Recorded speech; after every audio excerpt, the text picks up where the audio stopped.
చిరంజీవి అంటే ముందుగా గుర్తొచ్చేది డాన్సులు, ఆ తర్వాతే యాక్టింగ్, మాస్ ఇమేజ్, ఇవన్నీ కూడా. చిరు అంటే కేర్ ఆఫ్ డాన్స్. అలాగని 68 ఏళ్ల వయసులో ఆయన నుంచి బ్రేక్ డాన్స్లేమి కోరుకోవట్లేదు అభిమానులు. కానీ బాస్ గ్రేస్ తెలుసు కాబట్టి కాస్త కొత్త మూమెంట్స్ కావాలనుకుంటున్నారు.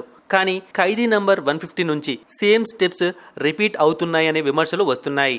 ఖైదీ నంబర్ 150లో డాన్సులు కుమ్మేశారు బాస్. ముఖ్యంగా బాస్ ఈజ్ బ్యాక్, అమ్మడు కుమ్మడు అయితే మాస్కు పిచ్చ పిచ్చగా ఎక్కేశాయి. కానీ ఆ తర్వాత సైరా, ఆచార్య, గాడ్ ఫాదర్ సినిమాల్లో డాన్సులకు స్కోప్ లేదు. మళ్ళీ వాల్తేరు వీరయ్య, బోలా శంకర్లో స్టెప్పులేసిన అభిమానులకు అంతగా రుచించలేదనే కంప్లైంట్స్ వచ్చాయి. ఈ కంప్లైంట్స్ చిరంజీవి వరకు వెళ్ళాయో లేదంటే ఆయనే ఫ్రెష్ కాంబినేషన్ కోసం చూస్తున్నారో తెలియదు. కానీ విశ్వంబరలో చాలా మార్పులే కనిపించబోతున్నాయి. ముఖ్యంగా కొరియోగ్రఫీ కొత్తగా ఉండబోతోంది. ఇప్పటికే ఈ సినిమాలోని మొదటి పాట నా సామి రంగా డైరెక్టర్ విజయ్ బిన్ని కొరియోగ్రఫీ చేశారు. మరో పాటను షోబీ మాస్టర్ చేస్తున్నారు. త్రిష ఈ సినిమాలో హీరోయిన్. విశ్వంబరలో చిరు డాన్సుల్లో పూర్తిగా న్యూ ఫ్లేవర్ కనిపించబోతోంది. శేఖర్ మాస్టర్ కు కాస్త బ్రేక్ ఇచ్చి తనతో పని చేయని వాళ్ళ వైపు చూస్తున్నారు మెగాస్టార్ చిరంజీవి. 90s చిరంజీవిలోని గ్రేస్ ను స్క్రీన్ పై చూపించే ప్రయత్నం గట్టిగా చేస్తున్నారు దర్శకుడు వశిష్ఠ.